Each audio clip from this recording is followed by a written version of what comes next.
Things have never been busier here at the White House. President Trump delivered on many more of his promises to you, the American people. Let's roll through this historic week in today's MAGA Minute. This week, President Trump became the first sitting president to ever attend a Super Bowl. See you for next week's MAGA Minute. La Minute MAGA, un nouveau rendez-vous hebdomadaire sur les réseaux sociaux. On est inondé d'informations, puis j'oserais dire de désinformations avec l'administration Trump. Vous venez d'entendre Karoline Leavitt. Elle est porte-parole de Donald Trump et elle revient sur tous les moments forts de la semaine. Et ce n'est qu'un exemple parmi tant d'autres des nouvelles stratégies de communication de la Maison-Blanche. Alors, une communication sur les réseaux sociaux qui s'est vraiment raffinée et surtout durcie, aussi bien dans la forme que dans le contenu, et une rupture totale avec les administrations précédentes. C'est surtout on se sert des deux comptes importants. POTUS, President of the United States, et le White House, la Maison-Blanche. C'est devenu très partisan, mais on a demandé à nos invités de jeter un coup d'œil très critique là-dessus. Louis Aucoin, ancien stratège politique. Bonsoir, Louis. Bonsoir. Président et stratège principal d'Aucoin Stratégie. Alors, Jérémy Guillaume, ancien stratège libéral fédéral, directeur principal des relations publiques. TAC Conseil. Bonsoir, Jérémy. Bonsoir. Vous avez été dans les coulisses des partis politiques comme stratège et tout ça. Jamais vous serez venu à l'idée d'utiliser des comptes officiels si vous partez au gouvernement pour faire de la politique partisane. Jérémy, surtout, vous étiez chez Libéraux. On n'utilise pas les comptes de la Chambre des communes, par exemple, pour faire de la politique partisane, mais on doit quand même apporter une nuance. La Maison-Blanche est l'extension d'un outil du président. Il n'y a rien de normal avec Donald Trump à la base, mais il la transforme. Il aime s'auto-proclamer le roi. Là, on l'a vu, notamment, il partage des publications où il se met une couronne sur la tête. On va commencer par ça, alors on va la montrer. Il est probablement plus le roi des trolls. Il se comporte comme un troll. Et quand on va voir la définition de troll dans Larousse, on voit effectivement à l'écran cette publication où il s'auto-proclame en roi, partagée par la Maison-Blanche. Et quand on regarde la définition d'un troll, c'est une personne à l'origine d'un message posté sur Internet, souvent par forme de provocation afin de susciter une polémique. Et c'est exactement ça, la stratégie de Donald Trump et maintenant, par extension, de la Maison-Blanche. Ça pose beaucoup de questions. Et en plus de ça, quand on regarde le traitement médiatique des médias, on voit qu'on tasse les médias traditionnels et on fait plus de plans. On entre dans la Maison-Blanche des YouTubeurs, des influenceurs. Donc, ça n'a plus de bon sens. On voit que M. Trump ne veut pas faire face à la critique. C'est ceux qui désinforment. Ce qui est grave là-dedans aussi, c'est qu'on allait vers le compte de la Maison-Blanche pour avoir la bonne information, pour avoir une information officielle. Là, on ne peut plus faire ça. On ne peut plus aller vers le compte de la Maison-Blanche pour avoir une information officielle parce qu'on sait que la désinformation vit sur ce compte-là aussi. Donc, c'est définitivement un gros problème du nouveau compte. On se tournait aussi vers le président des États-Unis pour avoir de l'information officielle. Maintenant, on ne peut même plus se tourner vers le président des États-Unis. Oui, mais là, c'était politique. Il y avait quand même un côté politique, là, tu sais, je veux dire, au président des États-Unis. Il y a une solennité quand même, Maison-Blanche. Mais il y a une solennité. Maison-Blanche encore plus. Mais on s'attend à ça. Et c'est vrai que ça suit les programmes politiques des partis, mais c'est pas le rôle de ces comptes. Ces comptes-là ont une autre responsabilité, c'est-à-dire une responsabilité officielle d'institution.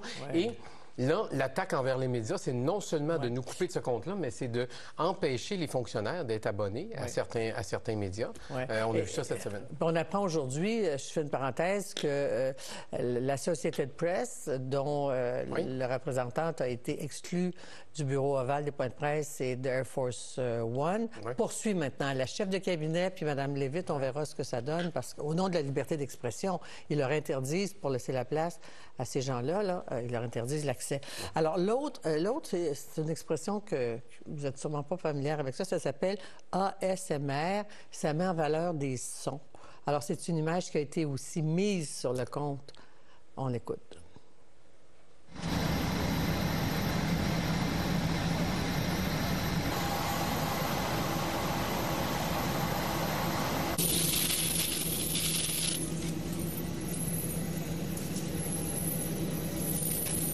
Alors, cette image et ce son, c'est glaçant, là, Louis. Oui, c'est glaçant, puis ça fait partie de tout ce qu'on voit maintenant, des contenus qu'on ne voyait pas avant. Donc, des mèmes, par exemple, des images là, satiriques. On a des photomontages. Alors, on ne voyait pas ça avant. On voit des attaques contre les adversaires. Ça, on a peut-être déjà vu ça, mais enfin, là, c'est quotidien. C'est très personnel. On voit les contenus de Trump, les contenus de son compte personnel partagés vers la Maison-Blanche. J'en ai fait une petite liste ici. Même les événements militants de Trump. Je ne veux pas dire le Parti républicain parce qu'on parle de l'entité MAGA. C'est celle-là qui contrôle les comptes. C'est pas le Parti républicain. Et disons que les républicains ne se lèvent pas trop pour protester. Malheureusement, non, ils ne se lèvent pas très fort. Ils se lèvent pas très fort. Il n'y a personne qui va oser contredire Donald Trump. Mais qu'est-ce qu'on cherche en voulant montrer qu'on est à l'action, qu'on remplit ses promesses? Parce que ça, les chaînes qu'on vient de voir et entendre, puis la vidéo complète nous montre des jambes des immigrants qu'on déporte, là. Oui, mais moi, je pense qu'on est dans une stratégie de communication totale. Ça veut dire que tous les outils du gouvernement, là, on commence à le voir, tous les outils du gouvernement vont être mis à la disposition de l'agenda MAGA.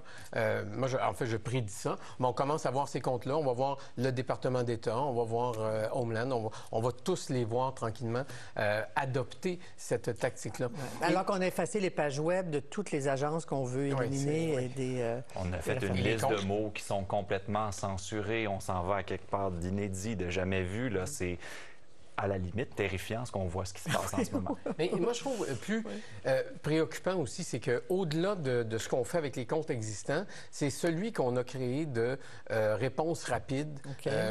Et ce compte-là, c'est un compte qui est... écoutez, juste avant d'entrer en ondes, on est rendu à 1500 messages en 30 jours. Ce compte-là s'adresse spécifiquement, en particulier aux médias. Il y a 725 000 personnes qui le suivent.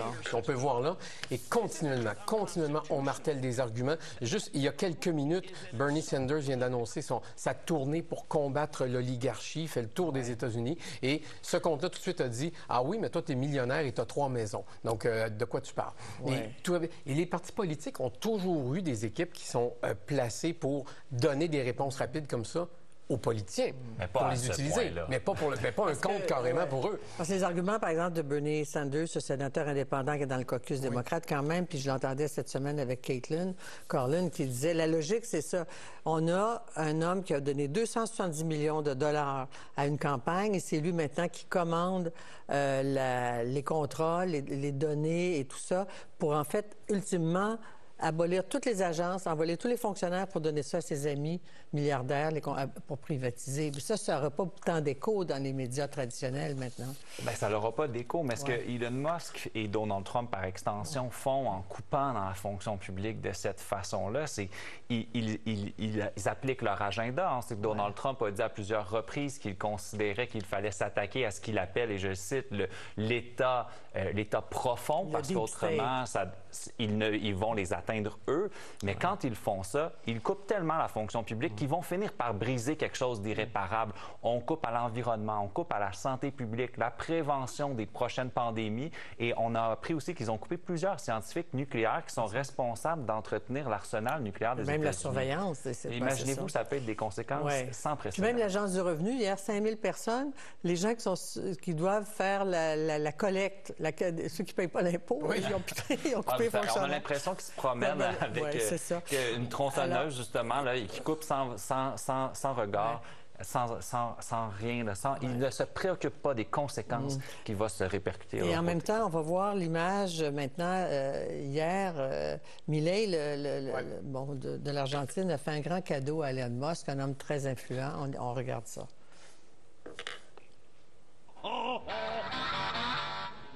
Alors, il donne à Musk une boîte dans laquelle, vous allez voir... Regarde. Une scie à chaîne en argent. Puis Musk, il amène ses enfants avec lui, ils sont témoins de tout ça. J'ai mis là-dessus parce que c'était... Milei a utilisé ça dans sa campagne électorale. Oui, et Elon Musk l'utilise dans les rassemblements officiels. On voyait des photos circuler. Les médias prenaient la peine de spécifier que c'était une vraie photo. Lui-même a dit que c'était une vraie photo. Il se proclame le Doge Father en comparaison au Godfather, au parrain. C'est quand même du narratif qui est d'une violence inouïe en politique. Oui, mais ça va aussi dans l'opinion publique. Ça ne peut pas rassembler tout le monde. C'est pas vrai qu'on se retrouve autour de la tronçonneuse. Non. La tronçonneuse, là, elle signifie dégraisser un État qui est inefficace, etc. Et à un moment donné, elle va signifier l'ensemble des erreurs dont Jérémy parlait tantôt, qui vont nécessairement devoir se produire. Elle va prendre un autre sens, cette tronçonneuse-là. Ça va être un autre symbole. D'ailleurs, ce qui était drôle dans cette image-là, qu'on n'a pas pu voir, c'est que le chandail qu'il porte, c'est un chandail qui traite de l'idée de procrastination. Donc, un chandail de joueur de jeux vidéo. Donc, ça dit, je ne suis pas en train de procrastiner, je fais des tâches, des tâches, disons, corollaires. Je fais peut-être pas ma tâche principale, mais je fais d'autres choses. Donc, c'est ce chandail-là qu'il porte pour dire, moi, je vais dégraisser l'administration parce qu'on perd notre temps dans cette administration-là. C'est quand même incroyable. Mais la tronçonneuse, moi, je dis, regardez-la bien parce qu'elle va changer de sens, puis on va la voir changer de sens à un moment donné. Elle va nuire éventuellement? Elle va nuire éventuellement. Mais s'ils font ça, c'est parce qu'ils sentent que leur base partisane leur donne la légitimité de faire ça. Et ils ont fait campagne sur le fait que l'État n'est pas quelque chose de positif. Donc, ils se sont fait élire pour faire ça, mais là, ils le poussent à l'extrême. Oui, très rapidement, en terminant, c'est que juste à l'extérieur de la Maison-Blanche, on a accroché la photo de prisonnier de Donald Trump, le mugshot, finalement. On va regarder cette photo-là. Il est très fier d'avoir été arrêté. Et bien sûr, il a été condamné à New York. Mais il a toujours dit qu'il était victime d'une chasse aux sorcières. Qu'est-ce que ça veut dire de mettre ça à la Maison-Blanche, une photo? Il continue son narratif de persécution à son endroit. Les démocrates, la fonction publique qui le persécute, il en est fier, il l'expose. C'est un trophée. Victime, puis aussi devant lui, il est victime d'une vendetta, mais nous, comme peuple américain, nous sommes victimes de cet État-là qui n'a pas pris soin de nous. Donc, il représente le peuple dans cette image. On va s'en reparler très certainement de cette stratégie, puis de leur impact et tout ça. Merci. On nous garde occupés, c'est certain. Oui, on est débordés même. Jérémy et Louis, merci. À la prochaine.